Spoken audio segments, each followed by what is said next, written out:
Hey, it's me, that one girl that's currently packing up, so that's why Sashomaru's gone today. If you're like me, you've been in a fandom at least once in your life, or at least been in multiple fandoms throughout the entirety of your life, and they just kind of ruined your life. And sometimes when you get into a fandom, you realize it's really not as good as you thought it was. And you kind of wonder, can I be against this fandom without being against the thing it's a fandom for?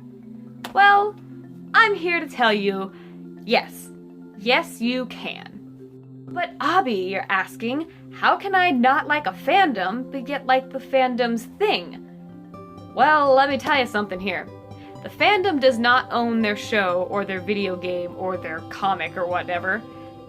They don't own that, the creator does. And sometimes even the creators don't like their own fandoms. Some fandoms just get too violent, or too crazy, or too obsessive, to the point where it's just not even worth it to be in it anymore. By now you're probably wondering, how can I be a fan, but not be in the fandom? Luckily, I've got some experience to help you with that.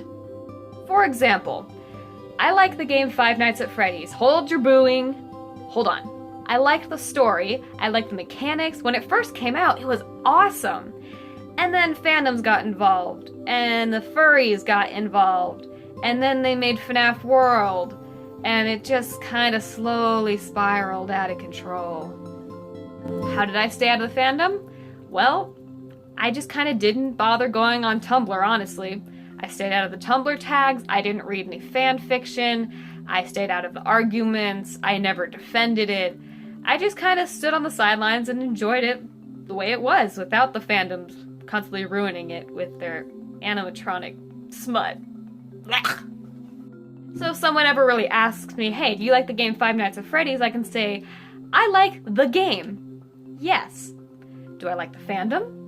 No. You're probably thinking that's an extreme example, seeing how big the Five Nights at Freddy's fandom was. But you forget how even a small group of people can just kind of wreck the image of something. Like, take for example Homestuck. Don't hate me, but I've never read Homestuck, and I've never wanted to, simply because of the fans I've seen.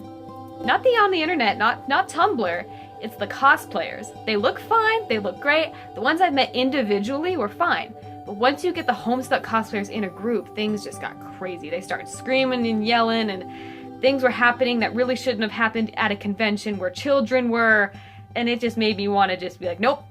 Does that make Homestuck itself bad? Nah, it just kind of has a crazy fandom. Same with a lot of other stuff, like Five Nights at Freddy's, like Sherlock and Doctor Who. I love those, but their fandoms get a little insane sometimes, so it's kind of like, yeah, I'm gonna stay out of your shipping war because you guys are ridiculous. But that's not to say all fandoms are bad. Some fandoms are just a little too big for my liking, but that doesn't mean they're bad. Take, for example, the Supernatural fandom.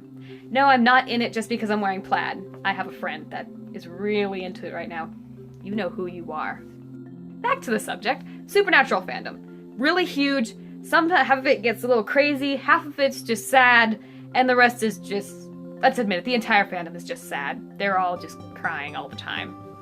But whenever I've encountered a Supernatural fan, like at a convention or something, they've always been super nice. Heck, before I even knew what Supernatural was, I was leaving a convention one time, and this Castiel runs over to me and is like, you look amazing today. This is from the Supernatural fandom, have a big hug. And I was like, okay, you're nice, thank you. I'm gonna go now. So, in conclusion here, with my random ramblings and storytelling, and I just kind of got lost here. But, in conclusion, fandoms aren't all bad, they aren't all good. Some are bad, some are good. But, in all honesty, if you don't like the fandom, don't be a part of it. You don't have to be a part of the fandom to be the fan. I know, like, Tumblr makes it seem like, oh, you must be a true fan. You must like all the fan art. You must watch all the fan videos. You must do all of the things. Honestly, Tumblr gets a little crazy. Let's all admit Tumblr's crazy.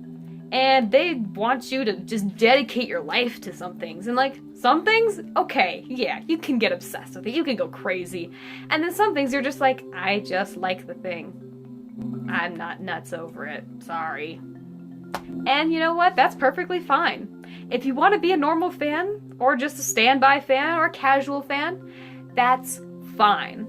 Don't let anybody tell you otherwise. I hope all you fangirls and fanboys out there have a wonderful week. Be nice to your fandoms, and please portray your fandoms in a good light. And have a wonderful week. I'll see you all next Tuesday. Bye!